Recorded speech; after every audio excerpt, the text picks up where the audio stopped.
I'm Greg Tepper. That's Greg Powers. And this is This Week in Recruiting. It's This Week in Recruiting, powered by our friends at Next Level Athlete with Greg Powers at Next Level. You follow him on Twitter at GPowerScout. Follow Next Level Athlete on Twitter at Next Level D1. Powers, it's been a couple weeks. How you doing, buddy? Great, man. I'm ready for Thanksgiving, the most glorious day of the year. This is why we keep you around, because you know the truth. You understand the truth.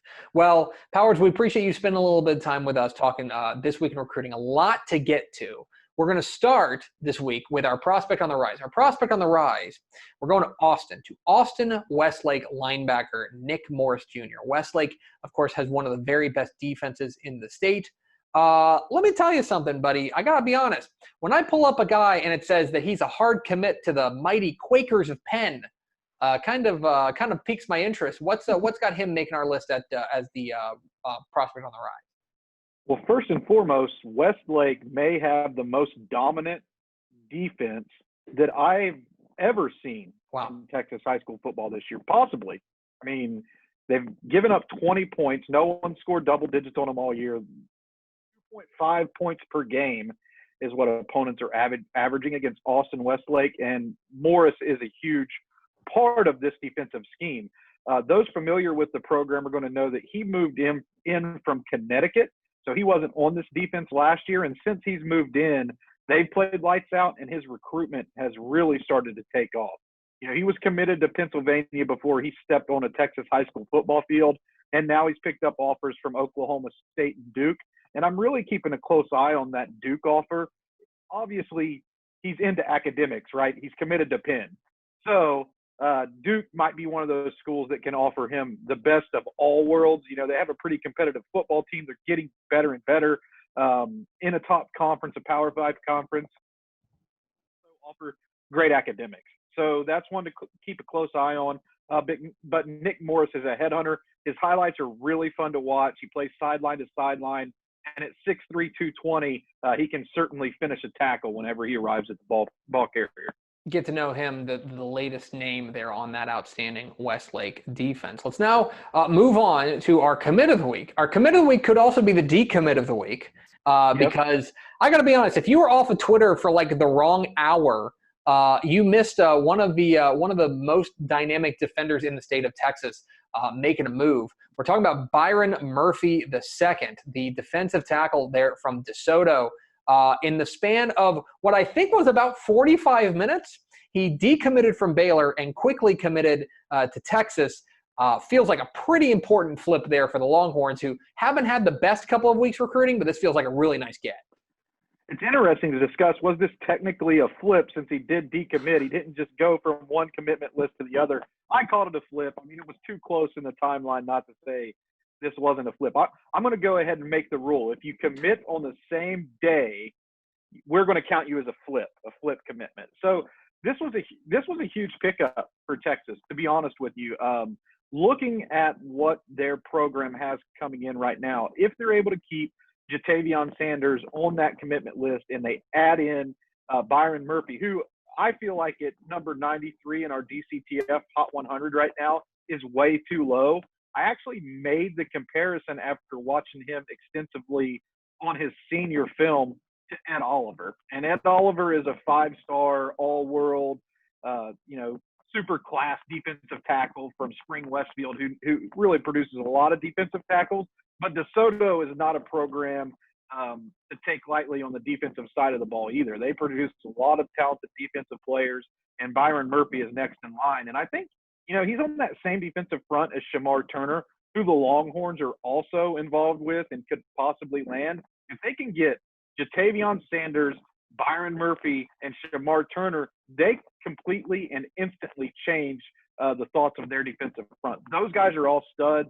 And Byron Murphy, I'm just going to tell you, if you're listening to this, man, I've got you rated too low. You're going to be on the rise. So, I mean, keep an eye on the rankings as we try to finish and flesh them out throughout the course of the next couple weeks. A little bit of a tease there from Greg Powers, Next Level Athlete, here on This Week in Recruiting. Get involved in the conversation, #TUP today. All right, let's move on to our commit of the week. Our commit of the week a couple of weeks ago was our, I don't even remember, prospect of the week, something like that.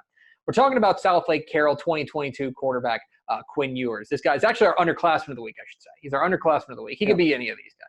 But he has pulled the trigger again. I don't know if it's necessarily a surprise. It seems to me that reading the tea leaves, Ohio State was the most likely landing place for Quinn Ewers after he decommitted from Texas. He has, in fact, pulled the trigger. He is heading to Columbus as of now. Still a lot of time, 2022 commit, so a lot can change between now and then. But, needless to say, a huge pickup for the Buckeyes. Well, hey, I thought he was going to commit to Ohio State from the very beginning.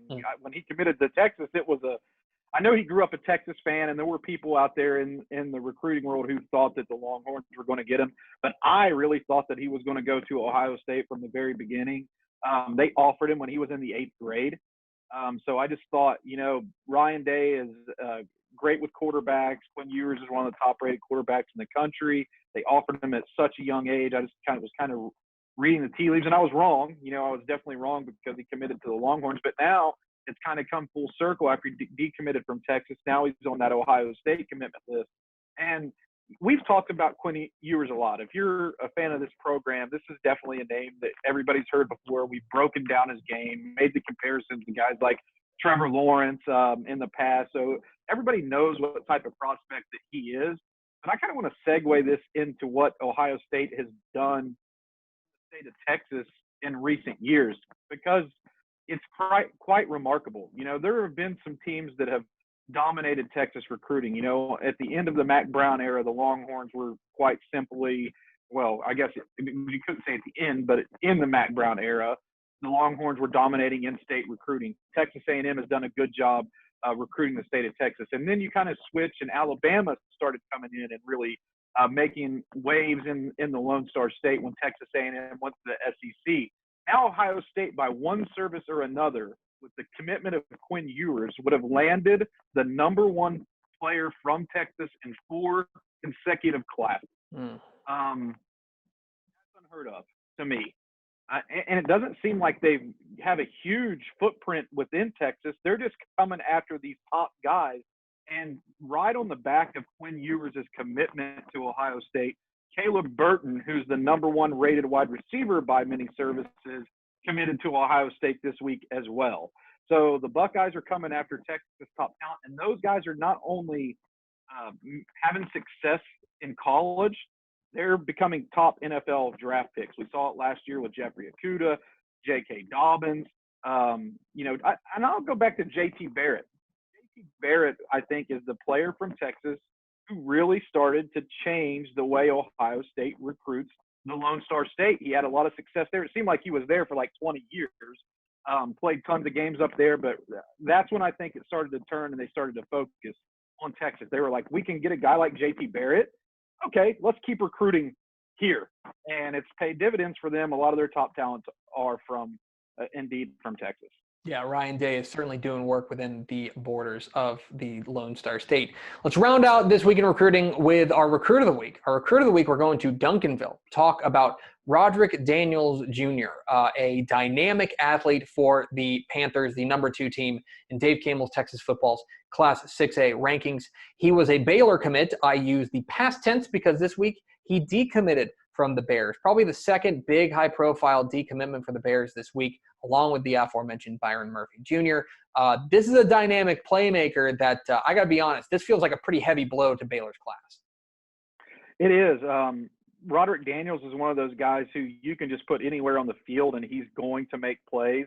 Another one, when he committed to Baylor, that was a little bit of a surprise to me. I thought that he was going to end up at SMU. Of course, Rashad Samples, SMU coach there, has deep ties into Duncanville. His father, Reginald Samples, is the head coach there. And SMU seemed to be high on Roderick's list. And now that he's decommitted, that's the school that I'm really keeping a close eye on. And Baylor, to me, seems to really kind of be reeling a little bit in recruiting. They've lost a commitment from Hal Presley. They've lost it who committed to Auburn. They've lost a commitment from Roderick Daniels. They lost a commitment from Byron Murphy. They're still out in the state uncovering stones and extending offers. They made an offer to Keithron Lee, Brian Rutter this week, who could be a potential replacement for Roderick Daniels on that commitment list. But certainly things are trending in a negative direction in regards to Baylor's 2021 class. And in large part, that could be due to what recruits have seen on the field so far this year. Baylor hasn't been winning a lot of games. It's the new staff, and that could be a sticking point as signing day comes closer and closer, because these guys want to see the product that you're putting on the field right now, and that's really all they can go off of, because there are no visits. You can't really have a chance to go into a prospect's living room and make the sell, and you don't have a chance to have these guys come onto your campus and make the sell. So that's all they have to judge is the results on the field. So it would be big for Baylor down the stretch to start to pick up some wins and try to change that perception in the minds of these recruits. But in regards to Roderick Daniels, I am watching SMU very closely. He has a tons of offers, Arizona State, Arkansas, Colorado, Georgia Tech, Kansas, Miami, Ole Miss, TCU. I mean, the list goes on and on, but SMU is the one that I'm really keeping a close eye on here. He's Greg Powers of Next Level Athlete. Follow him on Twitter at GPowersScout. Follow Next Level Athlete on Twitter at NextLevelD1. Powers, appreciate your time. Happy Thanksgiving, my friend, and enjoy the most wonderful day of the year. Happy Thanksgiving to everyone watching, and of course, happy Thanksgiving to you, Tepper. I know you're going to enjoy it. You know I will.